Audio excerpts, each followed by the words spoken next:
First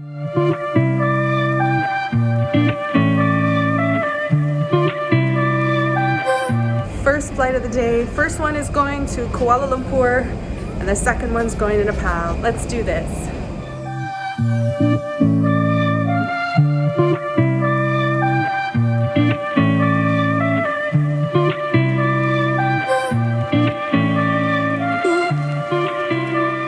Oh my God.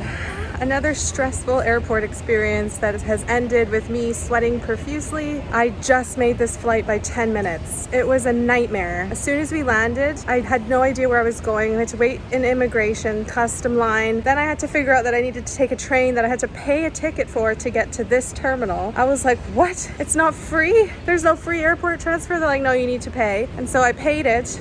Got the train, go through check-in, pray that they would let me check in, but I made it by like 3 minutes before they shut down bag drop. 3 minutes. This is how close I cut it. 3 minutes, I got to drop my bag, get my passport, and then I had to go through customs and security checks, and now we're finally boarding. I can't believe it. I was so stressed. I got to the point where I couldn't handle the stress anymore. I just started to cry. When I got off the flight from Singapore, I had no idea where I was going. The signs were really unclear about where I needed to go if you needed to go to another terminal to catch a different flight. It was so hectic. It was crazy. And then I finally begged a security guard to help me. I was like, I need help. But of course, he didn't really speak English. So finally, I just said the name of my airline, Batik Air, and he knew. From when I said the airline, that's when he knew. Oh, okay, Batik Air, you have to take the train, he said. Take the train. And so I had to take the train, wait in line, get a ticket, wait for the train, get off the train. I made it. I'm about to board my flight to Nepal. It's a happy ending, but sweating profusely, stressed, adrenaline. Sometimes I wonder if these tight connections are worth it, but oh, that's the other thing. I had to collect my bag. So normally I would only do this if I was traveling carry-on, but due to the shopping and stuff, I did have to check my bag. It was too heavy for carrying on the plane. And so that added an extra step of waiting for my bag, getting my bag, hauling my bag around while I was running around all over the place. That alone, just 12 kilograms on my back and just running. It's hot and humid here as well in Malaysia. I can't even talk right now. So I'm gonna come back on when I've calmed down. I have a 4.5-hour flight ahead of me. I've pre-ordered a meal so I can relax. Travel, man. I feel like I'm making rookie mistakes. You take a break from traveling and I just feel like I've regressed, and I keep finding myself in situations where I feel so stressed. It sucks. Okay, let's do this flight.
Hello, welcome to Nepal. I have made it to Kathmandu and we are unlocking a new country. I have never been here before. A little bit of culture shock when I started to look around. It's very different. I am in my hotel right now. I booked a budget single hotel and they said they didn't have any left, so they upgraded me to this big room that has 3 singles just for little old me. I'll just have a seat because it's been an interesting couple hours. So after all that had drama at the airport. I caught my flight without any issues. I had the whole row to myself. It wasn't a full flight at all. So that was amazing to just kick back, relax, and enjoy my flight. I watched some Netflix. It was a very basic flight. The aircraft was probably from like the 90s. There was no TVs, there were no charging outlets. It was just a very basic plane, which I was surprised by because it wasn't a budget airline. I paid about $480 for that one-way flight. That's not cheap in my opinion. So it was interesting to see the type of people. Once I arrived, I had to go through customs, security, get my bag, buy my visa on arrival. So it's a very different setup in Kathmandu. You have to go to a kiosk, apply for the visa on arrival for however long that you need. It's like 15 days, 30 days, and 60, I think. And each one will cost different amounts. You take a photo of the application on your phone, you show that photo to this other person who collects your money. I paid $30 US for 15 days. So very interesting setup. They actually said that they would have accepted Canadian dollars because they saw my passport, but I told them I don't have Canadian dollars. Obviously, I don't live in Canada. So I said, I live in New Zealand, and they said, oh no, we don't accept New Zealand dollars. Bring US dollars with you so you can pay for that visa in cash. Then you go take that visa slip to the customs office, and one of the officers will stamp you in and get your fingerprints. And that's how you get into the country. I did wait quite a while for my backpack, but eventually she came out on the luggage belt and I was so relieved. I mean, I saw her get loaded on, like I knew it was making it onto the flight, but after standing there for like 25 minutes, I was like, where's my bag? Please come out on the luggage belt. And so I got the bag. And the funniest thing about the whole thing is I'm staying in this nice hotel with a lot of included things. Breakfast is included. The airport pickup was included for free. I was really happy to see somebody standing outside the airport with my name on a piece of paper. I followed him, and then he said, let me call the driver. And we waited for like 10-15 minutes for the driver to come out of a cafe. I was expecting a typical airport shuttle. They're usually logo, big van, kind of like professional. I got in the back of this guy's car, like a 4-door car with roll down windows. It was an old beater car, and I'm just praying that these are the right guys. The only reason I went with them is because the guy who had the paper with my name on it said, this is your driver. So I was like, okay, then this is my driver. Let's get driven to the hotel. What else am I gonna do? So I got driven to the hotel. It took a really long time. I have to admit, like, first impressions, the city is definitely I think my door is open. I didn't even look to see if it was shut. Let me go shut my door. So I'm talking kind of loud. I have to lock it at the top up there.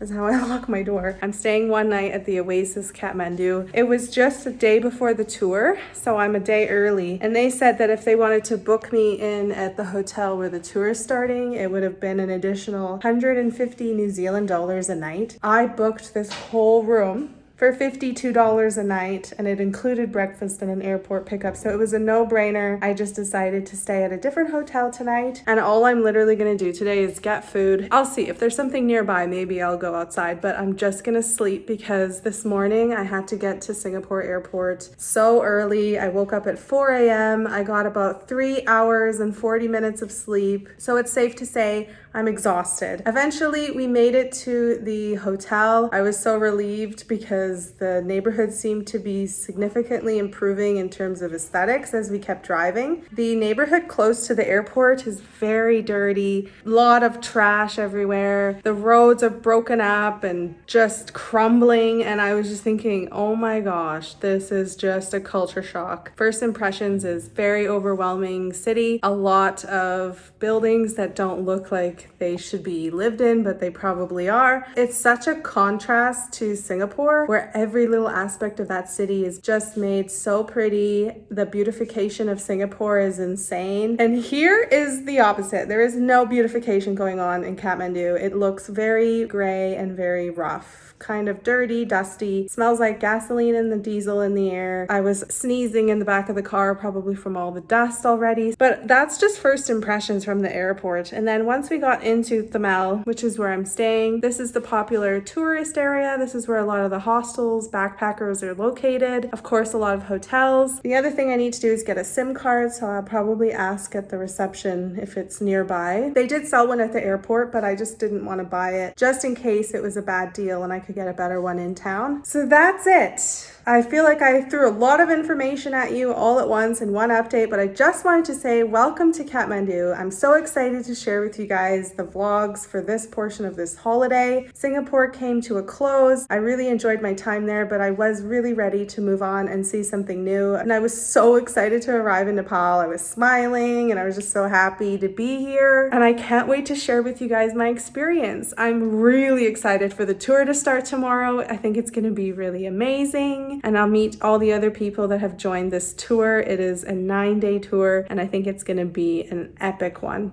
One for the books. All right, I'm going to unpack a little, shower, relax, and then figure out a plan for some dinner. So maybe I'll catch you with an update then. I've got a more appropriate top on. I just don't know what it's like appropriate to dress here. You know, it's a modest country, so I didn't want to wear my tank top. So I'm gonna wear this t-shirt and see what that's about. But I had a look on Google Maps. There is quite a few things to see right beside my hotel. And also my hotel I need to switch to tomorrow is actually a 9-minute walk. So I could walk there tomorrow. There's a restaurant I can go to just across from the hotel. So I think I'm gonna go for a wander right now. Just got a second wind, really. I was so tired earlier, but food is motivating me to get out of the hotel. And there's this place that has dumplings just across the street. And I gotta do laundry because my clothes from Singapore are disgusting. They're so dirty with sweat the last week. Can't wait to do laundry. Always so excited to do laundry on the road. But yeah, let's go. Let's go see Nepal. I don't know how much I'll vlog, but I'm excited.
Fried yak cheese. Never had yak cheese. Let's give it a try. Yak cheese.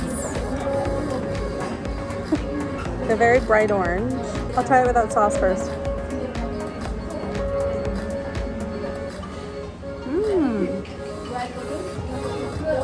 Oh, I think it's ketchup. So good.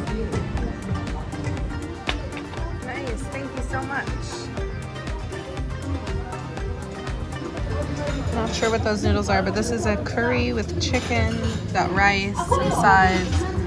Yeah, this is some kind of curry with, looks like glass noodles. I'm not sure about that, but hopefully this is good. I like potatoes and chicken. I'll report back.